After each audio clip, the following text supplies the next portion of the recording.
ദൈവത്തിന് മഹത്വം. നിങ്ങൾക്കെല്ലാവർക്കും ക്രിസ്തുയേശുവിൽ എൻ്റെ സ്നേഹവന്ദനം. ഞാൻ വിയപുരം ജോർജ് കുട്ടി. നമുക്കറിയാം, ഒരാൾ മറ്റൊരാളുടെ പേരിൽ അറിയപ്പെടുന്നതും പേര് മാറ്റി പറയുന്നതും ഭൂമിയിൽ ജീവിച്ചിരിക്കുമ്പോൾ തന്നെ ഗവൺമെൻറ് തലത്തിലുമൊക്കെ കുറ്റകരമായതും ശിക്ഷാർഹവുമായ ഒരു അനുഭവമാണെന്നുള്ള കാര്യം നമുക്കേവർക്കും അറിയാം. ബൈബിളിൽ പേര് മാറ്റി പറഞ്ഞ് അനുഗ്രഹങ്ങൾ നേടിയ ഒരാൾ വിശുദ്ധ തിരുവെഴുത്തിലുണ്ട്. അത് ഉൽപ്പത്തി പുസ്തകത്തിൽ പറഞ്ഞിരിക്കുന്ന ഇസഹാക്കിൻ്റെ മകനാകുന്ന യാക്കോബാണ്. ഇസഹാക്ക് കണ്ണ് കാണാൻ വയ്യാതെ മങ്ങി തുടങ്ങി. തൻ്റെ മരണകാലം അടുത്തു.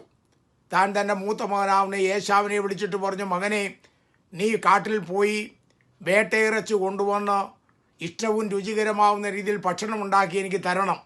ഞാൻ മരിക്കുന്നതിന് മുൻപ് നിന്നെ അനുഗ്രഹിക്കാൻ പോവുകയാണെന്ന് പറഞ്ഞു.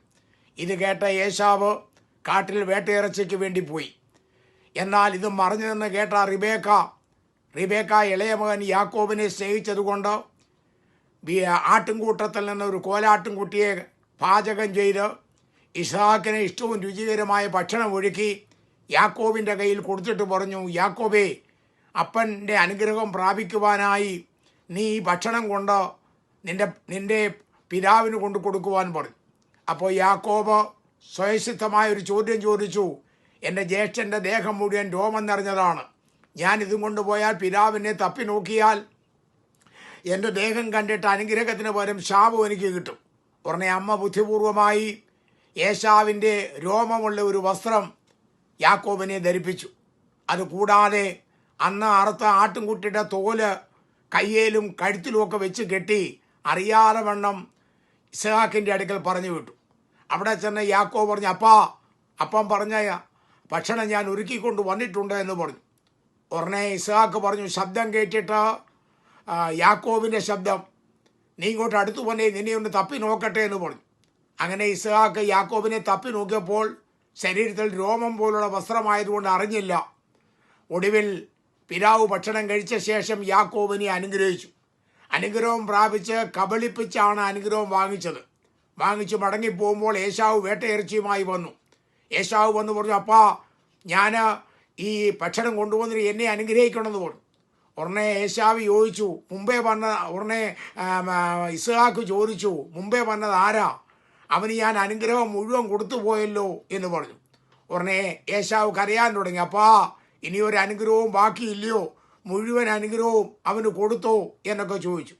അപ്പോൾ നോക്കിക്കോ, യാക്കോബ് ഉപായത്താലാണ് ഇത് ചെയ്തത്. ഇസ്ഹാക്ക് യാക്കോബിനോട് ചോദിക്കുന്നു, ഇത്ര പെട്ടെന്ന് നിനക്ക് എങ്ങനെ ഇറച്ചി കിട്ടിയത്? ഉടനെ പറഞ്ഞു, നിന്റെ ദൈവമായ യഹോവ എനിക്ക് വരുത്തി തന്നതാന്ന് പറഞ്ഞു. ഇതെല്ലാം കള്ളമാണ്. ഭയങ്കര ഒരു അഭിനയം, നാടകം യാക്കോബ് അവിടെ നടത്തിയാണ് അനുഗ്രഹം പ്രാപിച്ചത്. അതിനെ നമ്മൾ പിതാവിനെ കബളിപ്പിച്ചു, കണ്ണ് കാണാൻ വയ്യാതിരുന്ന പിതാവിനെ കബളിപ്പിച്ചു എന്നാണ് പറയുന്നത്. എന്നാൽ യാക്കോബേ, നീ ഒരു കാര്യം ഓർക്കണം, നന്നായി കാണുന്നവനും നമ്മുടെ നിരൂപണങ്ങൾ വരെയും ദൂരത്ത് നിന്ന് അറിയുന്നവനും അഗ്നിജാലക്കൊത്ത കണ്ണുള്ള ഒരു ദൈവമുണ്ട്. ദൈവത്തിന് മുൻപാകെ ഒരു ദിവസം നിൽക്കേണ്ടി വരും. ഒടുവിൽ യാക്കോബ് പദ്ദൻആരാമിൽ നിന്ന് സ്വന്തം ഭവനത്തിലേക്ക് തിരിച്ചു വരുമ്പോൾ ഏശാവും തന്നോടുകൂടെ 400 പേരും കൂടെ തന്നെ സ്വീകരിക്കാൻ വരുന്നെന്ന് കേട്ട് യാക്കോബിൻ്റെ മുട്ടുകൾ ആടിപ്പോയി. രക്ഷയില്ലെന്ന് മനസ്സിലായി. രക്ഷയ്ക്ക് വേണ്ടി ദൈവത്തോട് നിലവിളിക്കാൻ തുടങ്ങി. തനിക്കുള്ളതിനെയും പ്രിയപ്പെട്ടതിനെയും ഒക്കെ അക്കരെ കയറ്റി തനിച്ചായി നിന്നപ്പോൾ ദൈവം അവിടെ വന്നു. ദൈവമായി താൻ മല്ല് പിടിച്ചെന്നാണ് ബൈബിള് പറയുന്നത്. മല്ല് പിടിച്ചെന്ന് വെച്ചാൽ കുസ്തി പിടിച്ചെന്നല്ല, കരഞ്ഞ് അവനോട് അപേക്ഷിച്ചു എന്ന് ഓശയാ പ്രവണത്തിൽ വായിക്കുന്നു. നീ എന്നെ അനുഗ്രഹിച്ചല്ലാതെ ഞാൻ നിന്നെ വിടുകയില്ല എന്ന് യാക്കോബ് പറഞ്ഞു. ഉടനെ ദൈവം പറഞ്ഞു, ഉഷസൂദിക്കുന്നു, എന്നെ വിട്, ഞാൻ പോട്ട്. അപ്പോഴും യാക്കോബ് പറഞ്ഞു, ഞാൻ വിടത്തില്ല, എന്നെ അനുഗ്രഹിച്ചല്ലാതെ ഞാൻ വിടത്തില്ല. ഉടനെ ദൈവം അവനോട് ചോദിച്ചു, നിന്റെ പേരെന്താന്ന് ചോദിച്ചു. ദൈവത്തിന് യാക്കോബിൻ്റെ പേരറിയത്തില്ലയോ? തീർച്ചയായും അറിയാം. ഇതിനു മുമ്പ് എത്രയോ പ്രാവശ്യം യാക്കോബിനോട് ദൈവം സംസാരിച്ചു. എന്താ അവൻ്റെ പേര് അറിയാഞ്ഞിട്ടാണോ? കാരണം ദൈവത്തിനറിയാം, ഇവൻ അപ്പനെ കബളിപ്പിച്ച് ഇവൻ്റെ പേര് ഏശാവ് എന്ന് പറഞ്ഞതാണ്. ഇവൻ്റെ വാ കൊണ്ട് തന്നെ ഇവൻ യാക്കോബാണെന്ന് എനിക്ക് വെളിപ്പെടുത്തണം. ഉടനെ അവൻ പറഞ്ഞു, ഞാൻ യാക്കോബാന്ന് പറഞ്ഞു. ഉടനെ അവനെ അനുഗ്രഹിച്ചു. അവൻ്റെ പേര് മാറ്റിയിട്ടു. അവൻ ഇസ്രായേൽ എന്ന പേര് കൊടുത്തു. അങ്ങനെയാണ് അവന് അനുഗ്രഹം കിട്ടിയത്. ക്രിസ്തീയ സഭകളിൽ ശിശുസ്ഥാനം നടത്തുന്ന ധാരാളം ക്രിസ്തീയ വിഭാഗങ്ങളുണ്ട്. അതിൽ ശിശുസ്ഥാനം നടത്തുമ്പോൾ ആ ശിശുസ്ഥാനത്തിൽ 3 പേര് പ്രധാനമായി വേണം. ഒന്ന്, സ്നാനകർമ്മം നിവർത്തിക്കുന്ന പുരോഹിതൻ. രണ്ട് സ്നാനപ്പെടുന്ന മാമോദിസ മുങ്ങുന്ന കുഞ്ഞ്, മൂന്ന് കുഞ്ഞിന് പകരമായി നിൽക്കുന്ന തലത്തൊട്ടപ്പൻ. അന്ന് അവിടെ അവരുടെ ബന്ധുമിത്രാദികളും മറ്റു പുരോഹിതന്മാരെല്ലാവരും കാണും. അന്നത്തെ ദിവസം നടക്കുന്ന ഒരു രീതി നമ്മൾ വായിച്ചാൽ, പള്ളിയിൽ കൊണ്ടുവരുന്ന കുഞ്ഞിനെ തലത്തൊട്ടപ്പൻ കുഞ്ഞുമായിട്ട് പള്ളിയിൽ കടന്നു വരുമ്പോൾ കുഞ്ഞിൻ്റെ മുഖം പടിഞ്ഞാറോട്ട് തിരിച്ചു നിർത്തി തലത്തൊട്ടപ്പൻ്റെ ഇടതുകരം കൊണ്ട് കുഞ്ഞിൻ്റെ ഇടത് കൈയിൽ പിടിച്ച് തലത്തൊട്ടപ്പൻ ഇങ്ങനെ പറയണം. തലത്തൊട്ടപ്പൻ്റെ പേര് ചാക്കോച്ചൻ എന്ന, കുഞ്ഞിൻ്റെ പേര് ഏബ്രഹാം എന്ന. എന്നാൽ അവിടെ തലത്തൊട്ടപ്പനാവുന്ന ചാക്കോച്ചൻ പറയേണ്ടത്, മാമോദിസ മുങ്ങുന്ന ഏബ്രഹാം ആകുന്ന ഞാൻ സാത്താനെ, നിന്നെയും നിന്റെ സകല സൈന്യങ്ങളെയും ദൂതന്മാരെയും നിന്നെക്കുറിച്ചുള്ള സകല ഭയത്തെയും വഞ്ചനയെയും ഉപേക്ഷിക്കുന്നു എന്ന് 3 പ്രാവശ്യം ഉറച്ചു ചൊല്ലണം. നിങ്ങൾ നോക്കിക്കോ, അവിടെ കുഞ്ഞിൻ്റെ പേര് ഏബ്രഹാം, എന്നാൽ ചാക്കോച്ചൻ പറയുന്നത് ഏബ്രഹാം ആകുന്ന ഞാൻ. കുഞ്ഞിൻ്റെ പേര് ചാക്കോച്ചൻ എടുത്തു. അങ്ങനെ അതിനുശേഷം തുടർന്ന് കുഞ്ഞിൻ്റെ മുഖം കിഴക്കോട്ട് തിരിച്ചു പിടിച്ച് തലത്തൊട്ടപ്പൻ്റെ വലതുകരം കൊണ്ട് കുഞ്ഞിൻ്റെ വലതുകരത്തെ പിടിച്ചിട്ട് ഈ തലത്തൊട്ടപ്പൻ വീണ്ടും പറയണം, മാമോദിസ മുങ്ങുന്ന ഏബ്രഹാമായ ഞാൻ മശിഹാ തമ്പുരാനെയും നിന്നിലും പരിശുദ്ധന്മാരായ ദീർഘദർശിമാരും ശ്രീകാമാരും പിതാക്കന്മാരും മുഖാന്തരം ദൈവികമായി ഫലമേൽപ്പിക്കപ്പെട്ടുള്ള സകല ഉപദേശങ്ങളെയും ഞാൻ ചേർന്ന് വിശ്വസിക്കുന്നു എന്ന് 3 വട്ടം പറയണം. അപ്പോൾ ഈ 3 വട്ടവും പറയുന്നത് എവിടെയാണെന്ന് ഓർക്കണം. അവർ വിശ്വസിക്കുന്ന പ്രകാരം ദൈവോൻപാകെയും അവർ വിശ്വസിക്കുന്ന മധുബാഗായുടെ മുമ്പിലും പുരോഹിതന്മാരെ സാക്ഷി നിർത്തിയാണ് ഈ പച്ച കള്ളം പള്ളിയിൽ വെച്ച് തലത്തൊട്ടപ്പൻ പറയുന്നത്. തലത്തൊട്ടപ്പൻ കുഞ്ഞിൻ്റെ കയ്യിൽ പിടിച്ചുകൊണ്ട് വലിയൊരു ആൾമാറാട്ടമാണ് നടത്തുന്നത്. ചാക്കോച്ചൻ എന്ന പേരുള്ള വ്യക്തി കുഞ്ഞാവുന്ന ഏബ്രഹാമിൻ്റെ കയ്യിൽ പിടിച്ചുകൊണ്ട് മാമോദിസ മുങ്ങുന്ന ഏബ്രഹാം ആകുന്ന ഞാൻ എന്നാണ് പറയുന്നത്. 2 കണ്ണും കാണാതിരുന്ന ഇസഹാക്കിൻ്റെ മുമ്പിൽ ചെന്ന് യാക്കോബ് ഞാൻ ഏശാവാന്ന് പറഞ്ഞതിനെ കബളിപ്പിച്ച് അനുഗ്രഹം പ്രാപിച്ചു എന്നാണല്ലോ നാം പറയുന്നത്. അങ്ങനെ ഉണ്ടെങ്കിൽ അഗ്നിജാലക്കൊത്ത കണ്ണുകളോട് കൂടിയവനും നമ്മുടെ നിരൂപണങ്ങളെല്ലാം ദൂരത്ത് നിന്നറിയുന്ന സർവശക്തനാവുന്ന ദൈവത്തിൻ്റെ മുമ്പാകെയാണോ ഈ ചാക്കോച്ചൻ കുഞ്ഞിൻ്റെ പേരെടുത്ത് ഏബ്രഹാം എന്ന പേരിൽ അറിയപ്പെടുന്നത് എന്ന് ഞാൻ ഓർത്തു പോയുണ്ട്. പണ്ടൊരിക്കൽ പള്ളി ആരാധന കഴിഞ്ഞ് വെളിയിലിറങ്ങി കുറച്ച് പേര് സംസാരിച്ചുകൊണ്ടിരുന്നപ്പോൾ 2-3 പേര് കൂട്ടം കൂടി വർത്തമാനം പറഞ്ഞു. അതിലൊരാൾ മറ്റേ ആളോട് പറഞ്ഞു, എടാ നീ പറഞ്ഞത് കള്ളമാണെന്ന് പറഞ്ഞു. അപ്പം കൂടെ തന്നെ മറ്റൊരാൾ പറയാ, എടാ പള്ളിമുറ്റത്ത് നിന്നാണോടാ കള്ളം പറയുന്നത്. അപ്പം വെളിയിൽ നിന്ന് കള്ളം പറഞ്ഞാലും പള്ളിമുറ്റത്ത് നിന്ന് കള്ളം പറയുന്നതെന്നാണ് നമ്മുടെ ധാരണ.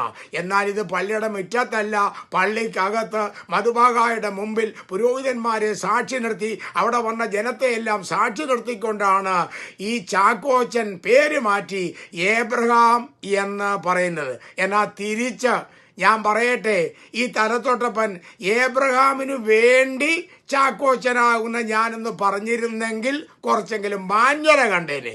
ഇതൊന്നുമില്ലാതെ ഈ കുഞ്ഞിൻ്റെ പേരെടുത്ത് ഞാനാന്ന് പറഞ്ഞത് എന്തോ ഒരു വഞ്ചനയും കുറ്റകരവുമാണെന്നുള്ള കാര്യം നമ്മൾ അറിഞ്ഞിരിക്കേണ്ടത് ആവശ്യമാണ്.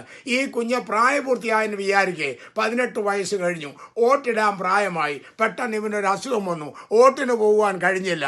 ആരോ ചെന്ന് പറഞ്ഞു, നിന്റെ പേരെടുത്ത നിന്റെ തലത്തൊട്ടപ്പൻ ഇവിടെ ഉണ്ട്, നിനക്ക് പകരം തലത്തൊട്ടപ്പൻ പോയി വോട്ട് ചെയ്യും എന്ന് പറഞ്ഞാൽ നമുക്കറിയാമല്ലോ, വിവരം അറിയും. അങ്ങനെ പോയി വോട്ട് ചെയ്താൽ വിവരം അറിയും, ജയിലിൽ കിടക്കേണ്ടി വരും. അതുകൊണ്ട് ഞാൻ പറയട്ടെ, അതിന് ഈ കൂട്ടര് പറയുന്ന ഒരു ന്യായീകരണമുണ്ട്. 4 ആൾ ചേർന്നൊരു പക്ഷപാത രോഗിയെ കർത്താവിൻ്റെ അടുക്ക കൊണ്ടുവന്നു. കർത്താവ് അവനോട് നിന്റെ പാപങ്ങൾ മോചിച്ചു കൊടുത്തു എന്ന് പറഞ്ഞു. ഈ കൊണ്ടുവന്നവർ പാപമോചനത്തിന് വേണ്ടിയല്ല കൊണ്ടുവന്നത്, ഇവൻ്റെ രോഗസൗഖ്യത്തിന് വേണ്ടിയാണ് കൊണ്ടുവന്നത്. രോഗസൗഖ്യത്തിന് വേണ്ടി കൊണ്ടുവന്നപ്പോൾ കർത്താവിന് മനസ്സിലായി ഇവൻ്റെ രോഗം ഇവൻ്റെ പാപകാരണമാണ്, അതുകൊണ്ട് അവൻ്റെ പാപം മോചിച്ചു കൊടുത്തു എന്ന് പറഞ്ഞു. ഞാൻ പറയട്ടെ, വിശുദ്ധ ബൈബിൾ ആദിയോടൊന്നും പഠിച്ചാൽ എസെക്കിയേൽ പ്രവചനം 18-ാം അധ്യായം 20-ാം വാക്യം, മകൻ അപ്പൻ്റെ ഭാവവും മകൻ അപ്പൻ്റെയും അപ്പൻ മകൻ്റെയും അകൃത്യവും വഹിക്കേണ്ട, നീതിമാന്റെ നീതി അവൻ്റെ മേലും ദുഷ്ടൻ്റെ ദുഷ്ടത അവൻ്റെ മേലും ഇരിക്കും. എസെക്കിയേൽ 18:1, അപ്പന്മാർ പച്ചമുന്തിരിങ്ങ തിന്നാൽ മക്കളുടെ പല്ല് പുളിക്കുമോ എന്ന നിങ്ങൾ ഇസ്രായേൽ ദേശത്തുള്ള ഒരു പഴഞ്ചൊല്ല് പറയുന്നത് എന്ത്? അവന് പാപം ചെയ്യുന്ന ദേഹി മരിക്കും. അവനവൻ്റെ അകൃത്യം അവനവൻ തന്നെ തീർക്കേണ്ടി വരും. എന്നാൽ രോഗശാന്തിക്ക് വേണ്ടി നമുക്കൊരാൾക്ക് വേണ്ടി പ്രാർത്ഥിക്കാം. എന്നാൽ അവൻ്റെ പാപമോചനം നടക്കണമെങ്കിൽ അവൻ തന്നെ അവൻ്റെ വായു കൊണ്ട് യേശുവിനെ രക്ഷകനായി സ്വീകരിക്കണം. അവർ പറയുന്ന ഒരാശയത്തോട് എനിക്കിഷ്ടമാണ്. പിശാചിനെ ഉപേക്ഷിക്കുന്ന ഒരാൾക്കേ മശിഹായെ സ്വീകരിപ്പാൻ കഴിയത്തുള്ളൂ. പിശാചിനെ ഉപേക്ഷിക്കുന്ന ഒരാൾക്കേ മശിഹായെ സ്വീകരിപ്പാൻ കഴിയത്തുള്ളൂ. ഈ കുഞ്ഞിന് പിശാചാരാന്നോ ദൈവമാരാന്നോ അറിയാൻ വയ്യാതെ എട്ടും പൊട്ടും തിരിയാത്ത കുഞ്ഞ് എങ്ങനെ പിശാചിനെ ഉപേക്ഷിക്കും? എങ്ങനെ മശിഹായെ സ്വീകരിക്കും? ഇതെല്ലാം ദൈവൻപാകെ കാണിക്കുന്ന വഞ്ചനയാണ്. അതുകൊണ്ട് സത്യമനുസരിച്ച് യേശുവിനെ രക്ഷകനായി സ്വീകരിച്ച് വിശ്വാസാനന്തരം പിതാവിൻ്റെയും പുത്രൻ്റെയും പരിശുദ്ധാത്മാവിൻ്റെയും നാമത്തിൽ സ്നാനമേൽക്കുക. അതാണ് ദൈവവനത്തിൽ കാണുന്ന വ്യവസ്ഥ. സ്നാനത്തെക്കുറിച്ച് നിങ്ങൾ കൂടുതൽ പഠിക്കുവാൻ ആഗ്രഹിക്കുമെങ്കിൽ തിരുവെഴുത്തിൽ വെളിപ്പെടുത്തിയിരിക്കുന്ന വിശ്വാസത്തിന് ശേഷമുള്ള സ്നാനത്തെക്കുറിച്ച് മുൻവിധി കൂടാതെ പഠിക്കുവാൻ ആഗ്രഹിക്കുന്നുവെങ്കിൽ ഞാൻ പ്രസംഗിച്ച സ്നാനം തിരുവചന വെളിച്ചത്തിൽ ശിശുസ്നാനം തെറ്റോ ശരിയോ എന്ന വിഷയത്തെക്കുറിച്ച് 9 പാട്ടുകൾ യൂട്യൂബിൽ കിടപ്പുണ്ട്. യൂട്യൂബിൽ കയറി വീവരം ജോർജ് കുട്ടിയെ അടിച്ചാൽ നിങ്ങൾക്ക് ആ പ്രസംഗം കേൾക്കാം. ദൈവമായ കർത്താവ് നിങ്ങളെ എല്ലാവരെയും അനുഗ്രഹിക്കട്ടെ. കർത്താവിൻ്റെ നാമത്തിൽ ഞാൻ നിങ്ങളെ അനുഗ്രഹിക്കുന്നു. ആമേൻ.